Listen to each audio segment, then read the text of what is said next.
Hello, I'm glad you're here. I'm NatsMan, and I'm reading the Bible from beginning to end, from Genesis to Revelations. Please join me in this journey and make God's Word a part of your everyday life. This is video number 87. Today we're reading from the book of Judges, starting in chapter 13. Judges chapter 13. The children of Israel again did that which was evil in the Lord's sight, and the Lord delivered them into the hand of the Philistines 40 years. There was a certain man of Zorah, of the family of the Danites, whose name was Manoah, and his wife was barren and childless. The Lord's angel appeared to the woman and said to her, "See now, you are barren and childless, but you shall conceive and bear a son. Now therefore please beware and drink no wine nor strong drink, and don't eat any unclean thing, for behold, you shall conceive and give birth to a son. No razor shall come on his head, for the child shall be a Nazarite to God from the womb. He shall begin to save Israel out of the hand of the Philistines." Then the woman came and told her husband, saying, "A man of God came to me, and his face was like the face of the angel of God, very awesome. I didn't ask him where he was from, neither did he tell me his name, but he said to me, Behold, you shall conceive and bear a son.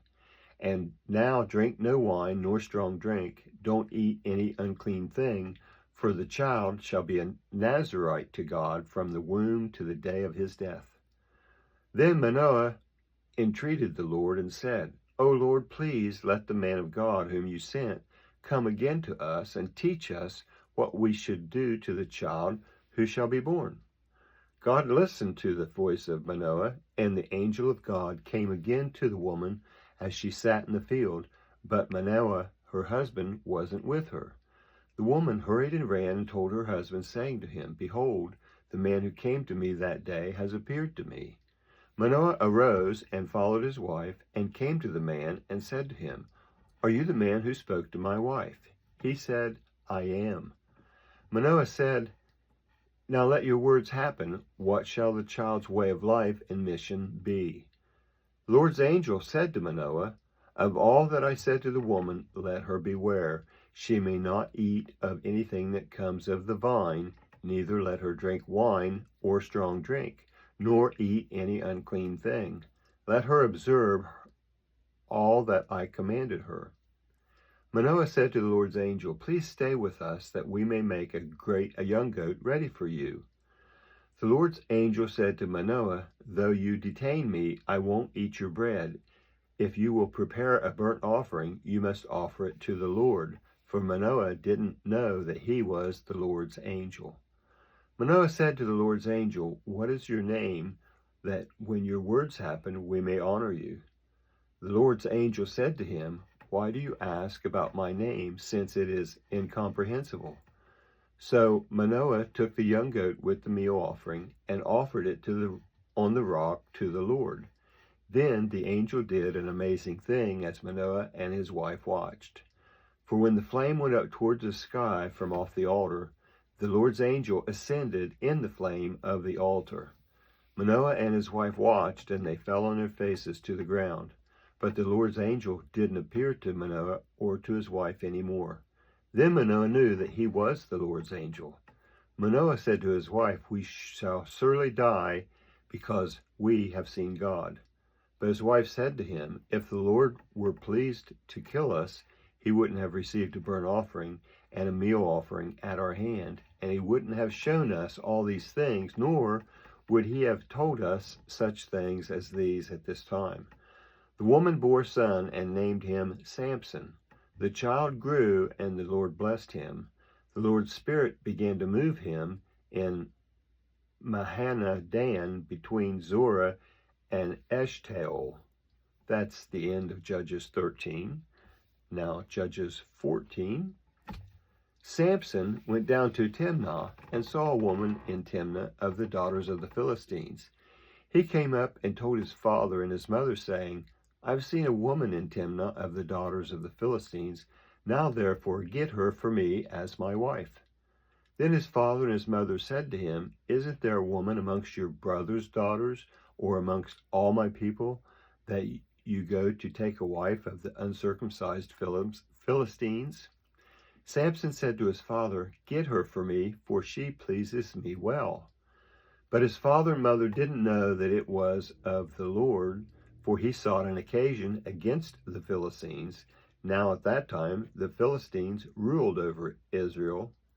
Then Samson went down to Timnah with his father and his mother, and came to the vineyards of Timnah. And behold, a young lion roared at him. The Lord's Spirit came mightily on him, and he tore him as he would have torn a young goat with his bare hands. But he didn't tell his father or his mother what he had done. He went down and talked with the woman, and she pleased Samson well. After a while he returned to take her, and he went over to see the carcass of the lion, and behold, there was a swarm of bees in the body of the lion, and honey.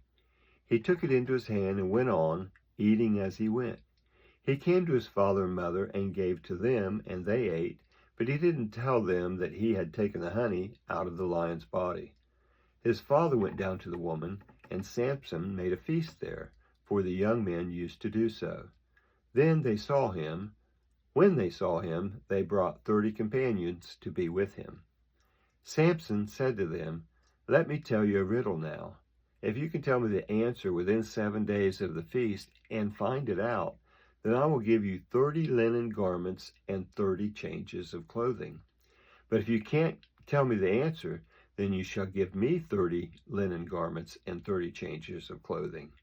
They said to him, Tell us your riddle that we may hear it.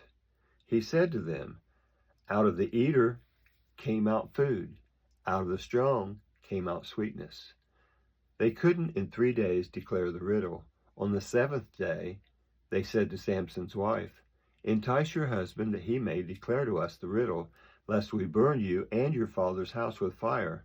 Have you called us to impoverish us? Isn't that so? Samson's wife wept before him and said, You just hate me and don't love me. You've told a riddle to the children of my people and haven't told it to me. He said to her, Behold, I haven't told my father or my mother, so why should I tell you?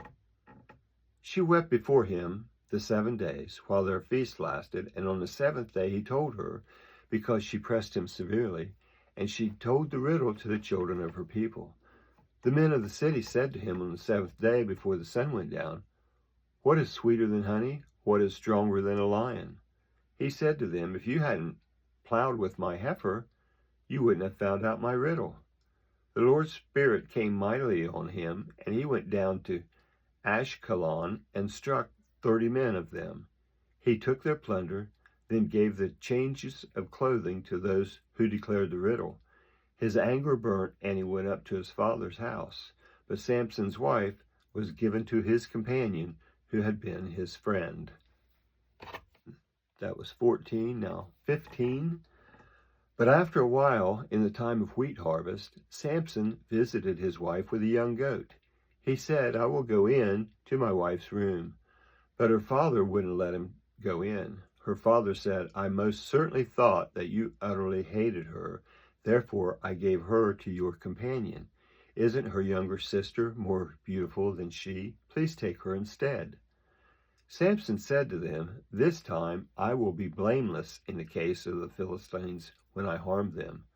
Samson went and caught 300 foxes and took torches and turned tail to tail and put a torch in the middle between every tail.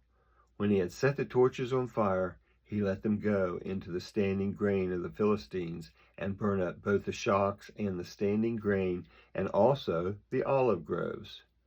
Then the Philistines said, Who has done this?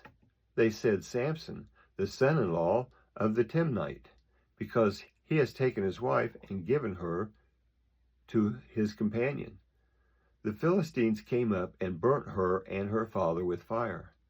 Samson said to them, If you behave like this, surely I will take revenge on you, and after that I will cease. He struck them hip and thigh with a great slaughter, and he went down and lived in the cave at Etam's rock. Then the Philistines went up, encamped in Judah, and spread themselves in Lehi. The men of Judah said, "Why have you come up against us?" They said, "We have come up to bind Samson, to do to him as he has done to us." Then 3,000 men of Judah went down to the cave at Edom's rock and said to Samson, "Don't you know that the Philistines are rulers over us? What then is this that you have done to us?" He said to them, "As they did to me, so I have done to them."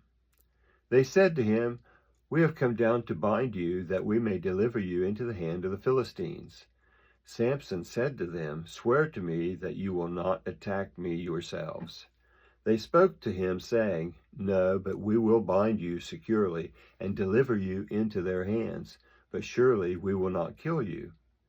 They bound him with 2 new ropes and brought him up from the rock. When he came to Lehi, the Philistines shouted as they met him. Then the Lord's Spirit came mightily on him, and the ropes that were on his arms became as flax that was burnt with fire, and his bands dropped from off his hands. He found a fresh jawbone of a donkey, put out his hand, took it, and struck 1,000 men with it. Samson said, "With the jawbone of a donkey, heaps on heaps, with the jawbone of a donkey, I have struck 1,000 men." When he had finished speaking, he threw the jawbone out of his hand, and that place was called Ramah Lehi. He was very thirsty and called on the Lord and said, "You have given this great deliverance by the hand of your servant, and now shall I die of thirst and fall into the hands of the uncircumcised?" But God split the hollow place that is in Lehi, and water came out of it. When he had drunk, his spirit came again, and he revived. Therefore its name was called En-Hakkore, which is in Lehi to this day. He judged Israel 20 years in the days of the Philistines. That was 15, and that will end this video. That was the book of Judges, chapters 13, 14, and 15, on video number 87. I'd like to thank you for joining me in this project, this endeavor to read the entire Bible. I hope you enjoyed listening as much as I enjoyed reading it. Please feel free to comment if you'd like, and also please subscribe and give this a thumbs up if you enjoyed it. If this is your first visit to NatsMan Reads the Bible, I will leave a link in the description to the intro video that explains what we're working to accomplish here. I hope you come back for the next video, and until then, thank you. I hope you have a blessed day. I'm NatsMan, and I'm out.